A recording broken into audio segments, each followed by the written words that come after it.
It is frustrating that you're not getting the results that you want from your AI. Think of your AI as a drunk intern. AI can do great things, but you need to be very specific on your instructions or prompting. Especially if you're just starting. For example, Notebook LM, it's a great AI tool. But you need to train it by giving as many sources as you can. I also advise to configure it, not just a default setting on how you want it to respond. Okay, let's go to prompting. It's very important.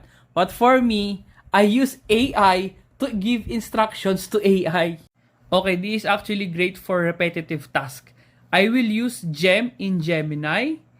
For the instructions parts in the Gem, I will use Gemini to create me the prompt or instructions. Then I will copy that, paste it to the Gem, and then if I can connect a Notebook LM for referencing to make it smarter, I will add that to the Gem.